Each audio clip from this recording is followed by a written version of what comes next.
Bismillahirrahmanirrahim. Assalamualaikum warahmatullahi wabarakatuh. Perkenalkan, nama saya Nurlela, Prodi Ilmu Administrasi Negara kelas C dengan NIM S1A1230082, Fakultas Ilmu Sosial dan Ilmu Politik.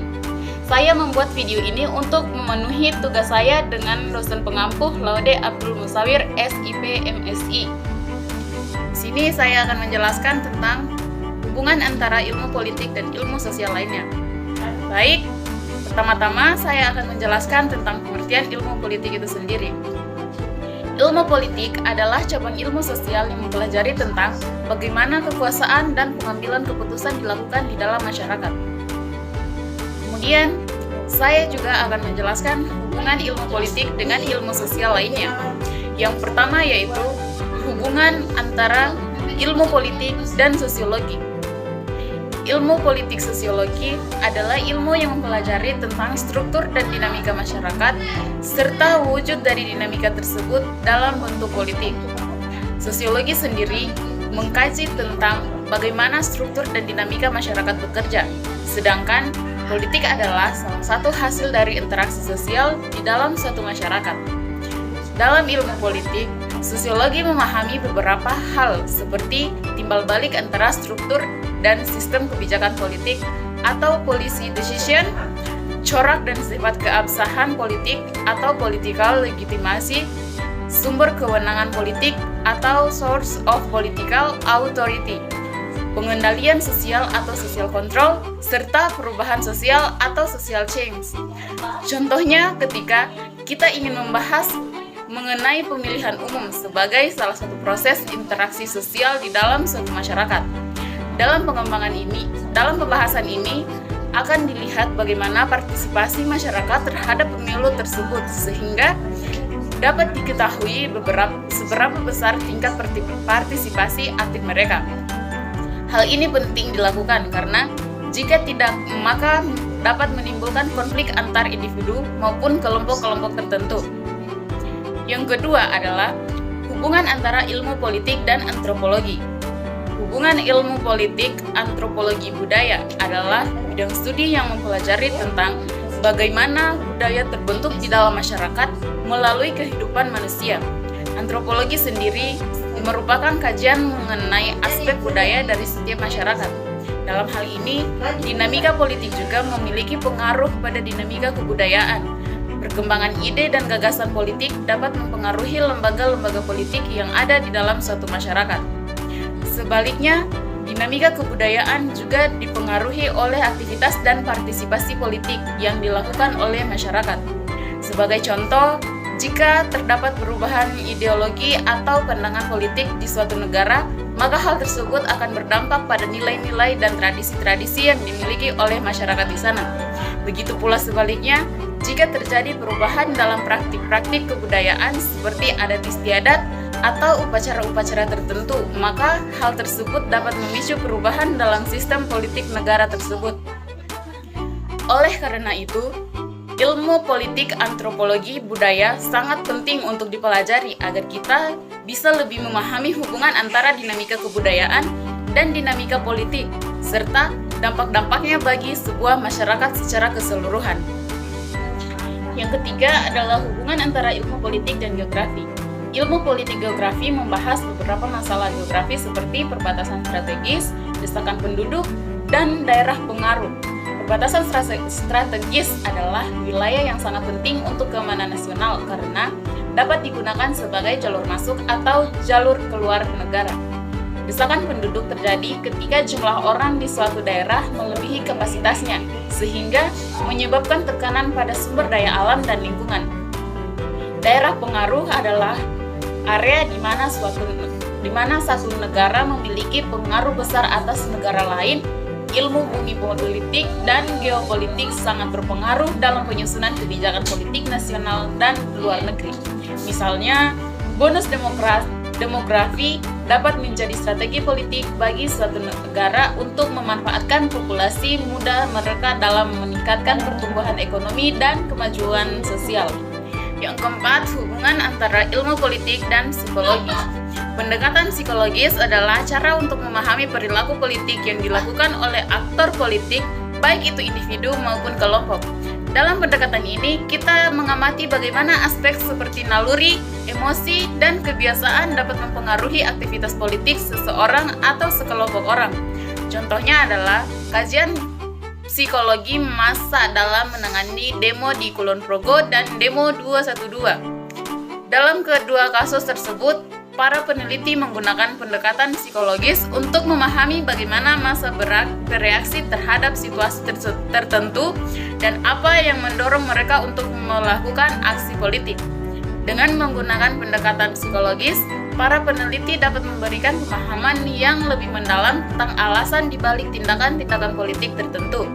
Hal ini dapat membantu kita dalam merancang strategi atau kebijakan yang lebih efektif dalam menangani masalah-masalah sosial dan politik di masyarakat. Yang kelima yaitu hubungan antara ilmu politik dan sejarah. Ilmu politik sejarah adalah sebuah disiplin ilmu yang mempelajari hubungan antara politik dan sejarah. Dalam hal ini, data dan fakta sejarah menjadi sumber penting untuk mengkaji persoalan politik ke depan. Ilmu politik membantu kita untuk memahami peristiwa-peristiwa sejarah yang terjadi karena kekuatan-kekuatan politik di baliknya.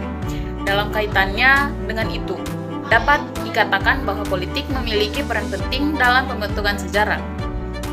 Sebagian besar peristiwa yang tercatat dalam buku-buku sejarah merupakan hasil dari tindakan-tindakan atau keputusan-keputusan para pemimpin dan pemerintahan pada masa lalu. Sebagai contoh, ketika kita membaca tentang Perang Dunia II, kita akan menemukan banyak informasi tentang strategi militer, diplomasi internasional, dan persaingan ekonomi antar negara besar. Pada saat itu, semua faktor tersebut berperan dalam menciptakan konflik global yang sangat merusak tersebut.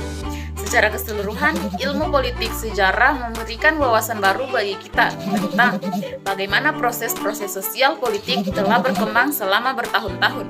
Melalui penggunaan data historis sebagai bahan penelitian, ilmuwan sosial dapat belajar dari kesalahan masa lalu, serta meningkatkan kemampuan untuk membuat prediksi-prediksi akurat mengenai tren-tren masa depan di bidang politik. Yang keenam yaitu hubungan antara ilmu politik dan ekonomi. Ilmu politik ekonomi merupakan cabang ilmu sosial yang mempelajari hubungan antara politik dan ekonomi. Dalam ilmu politik ekonomi, terdapat dua paham yaitu ekonomisme dan politisme, di mana ekonomisme adalah pandangan yang menggunakan pendekatan ekonomi untuk memahami fenomena dalam dunia politik, sedangkan politisme sendiri adalah pandangan yang menggunakan pendekatan politik untuk memahami fenomena dalam dunia ekonomi. Dalam metode analisis ilmu politik ekonomi digunakan dua pendekatan yaitu pendekatan ekonomi politik dan pendekatan politik ekonomi. Pendekatan ekonomi politik menggunakan teori-teori dari bidang ekonomi untuk menganalisis permasalahan dalam bidang kebijakan publik atau tindakan-tindakan negara. Sedangkan pada pendekatan politik ekonomi digunakan teori-teori dari bidang ilmu sosial, khususnya sosiologi dan sejarah untuk menganalisis masalah-masalah di bidang kebijakan publik atau tindakan-tindakan negara. Yang ketujuh adalah hubungan antara ilmu politik dan ilmu hukum. Ilmu politik dan ilmu hukum saling terkait dalam banyak hal. Hukum dibuat, dijalankan, dan dipertahankan oleh kekuasaan tertentu seperti pemerintah atau lembaga legislatif. Namun, untuk memahami bagaimana hukum diterapkan pada masyarakat secara praktis, kita perlu mempelajari ilmu politik. Contohnya adalah ketika kita ingin mempelajari hukum ketatanegaraan atau hubungan politik bilateral antara dua negara. Kita tidak hanya harus mengetahui isi dari undang-undang yang berlaku, tetapi juga bagaimana undang-undang tersebut diimplementasikan dalam prakteknya. Oleh karena itu, kajian tentang hukum sebenarnya merupakan bagian dari ilmu politik yang disebut law in action. Dalam studi ini, para ahli meneliti dan menganalisis cara-cara penggunaan dan pelaksanaan hukum secara realistis. Dan yang terakhir, saya akan menjelaskan tentang hubungan antara ilmu politik dan etika, di mana etika sangat dibutuhkan agar kita dapat mengetahui etika dalam berpolitik. Etika dalam berpolitik juga memiliki beberapa penjelasan, di mana yang pertama di sini ada etika politik. adalah praktik pemberian nilai terhadap tindakan politik dengan berlandaskan kepada etika. Etika sendiri, yang kedua, etika sendiri sering disamakan dengan moral. Sebenarnya etika merupakan cabang dari filsafat yang di dalamnya mencakup filsafat moral atau pembenaran-pembenaran filosofis. Etika dan moral memiliki perbedaan dari segi perspektif dan esensi pengertiannya, di mana moral merupakan ajaran tentang perilaku baik dan buruk yang berperan sebagai panduan bertindak manusia. Sementara etika adalah cabang filsafat yang menyoroti, menganalisis, dan mengevaluasi ajaran-ajaran tersebut tanpa perlu mengajukan sendiri tentang ajaran yang baik dan buruk. Yang ketiga, ada etika politik melindungi filsafat dan etika.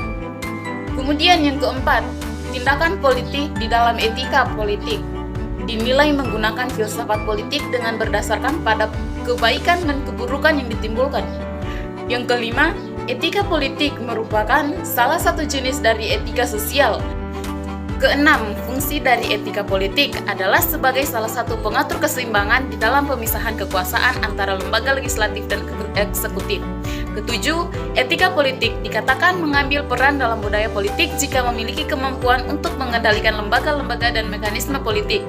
Dan yang terakhir, yang kedelapan itu, manfaat dari etika politik adalah terjaganya pergaulan politik yang bersifat harmonis. Baik, sekian itulah penjelasan saya mengenai hubungan antara ilmu politik dan ilmu sosial lainnya. Lebih dan kurangnya mohon dimaafkan. Wabillahi taufiq wal hidayah. Wassalamualaikum warahmatullahi wabarakatuh.